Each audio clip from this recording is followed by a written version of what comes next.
Labvakar, mazo draudziņu. Šovakar tev pastāstīsim pasaku par pelēko vilku, lempīgo sesku. Un rudo lapsu. Bija pienācis kārtējais skaistais rīts pie Niedrāja ezera. Draugi modās! Mazie vilcēni arī modās, vilcenītes taipījās. Sesks jau vilka savu peltkostīmu un pelcepuri. Izsita aliņģī robu, pastūma ledus gabalus apakšā un plunčājās un peldējās. Un pēkšņi viņi dzirdēja no meža tālumā atskanam Eiropas gabalus. Viņi dzirdēja nē, nē, nē, nē, nē, nē, nē, nē, nē, nē, nē, nē, nē, nē, nē, nē, nē, nē, nē, tālumā, nē, nē, nē, nē, nē, nē. Tad viņi ausījās un nesaprata, kas īsti notiek, kas tur skan. Tad kaut kas nāca tuvāk un skaņa palika arvien iespaidīgāka. Gera, get up, вставай давай, gera, get up, atlamājся. Un vēl visādus labus gabaliņus meitenes Rīgā un vēl visu ko. Un viņi nesaprata, kas tā pa skaņu un tā skaņa tuvojās. Labs arī jau bija pamodusies, jo viņai ļoti patika get up dziesma. Tad viņi skatījās, no kuras puses nāk un brakšķēja zariņi. Un pēkšņi pie viņa midzeņu klājuma malas parādījās puisis Lapsas vīriešu dzimtes pārstāvis. Viņš bija ļoti stilīgs. Viņam bija balināta galvas spalva. Uz acīm bija saulenes, kaut gan nebija diezko spoža saule. Vairāki auskari, ķēdītes. Un pats viņš staigāja tādā baltā apģērbā. Viss saģērbies tādā baltā apakškraklā, baltā žaketītē un baltās stilīgās, baltās džinsās un baltās potēs. Lapsa to ieraudzījusi. Samulsa. Viņai ļoti patika Lapsu čalis. Tad viņš nāca, labrīt. Ceru, ka es jums neiztraucēju ar savu mūziku. Es nesen atradu savas vecās Eiropas kaseti un vēlējos atskaņot. Man ļoti patīk šī dziesma. Labi, jā, nē, mēs jau cēlāmies, ir darba diena un tā. Mēs jau cēlāmies.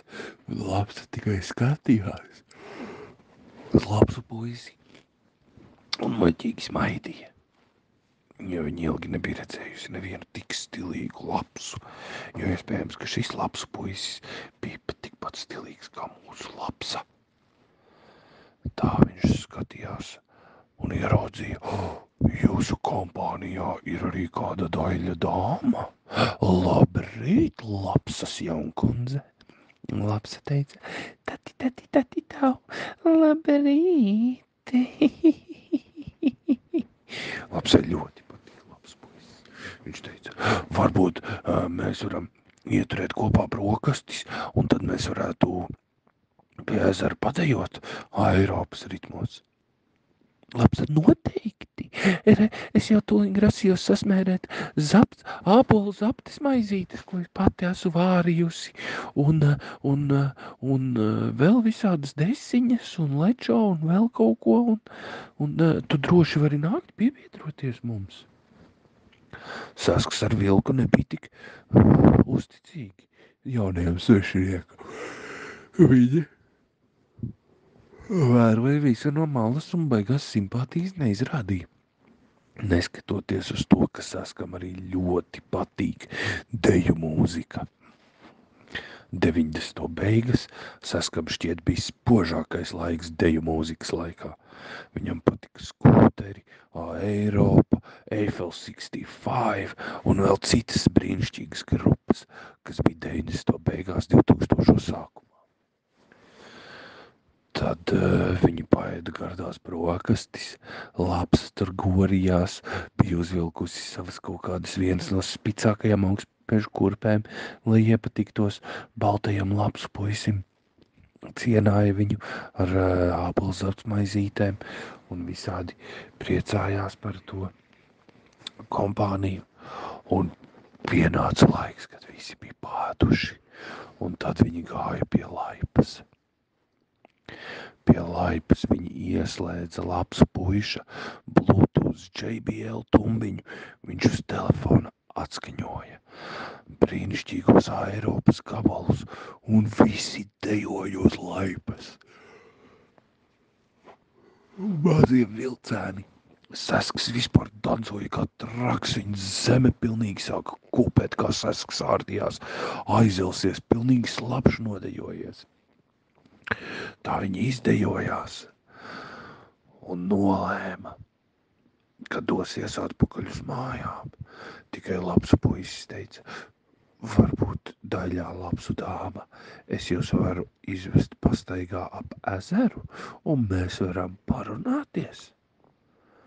Vilks ar sesku saskatījās, nedaudz saviebās un teica, nu labsiņ, ej, bet mēs tevi gaidīsim mājās. Nu labi, mēs varētu tiešām apiet tādā rudenīgā tati-tau pastaigā ap ezeru. Nu ko, nu gājuši. Un to, kā lapsai gāja ar lapsu puisi pastaigā, to mēs pastāstīsim rīt. Ar labu nakti. Labvakar.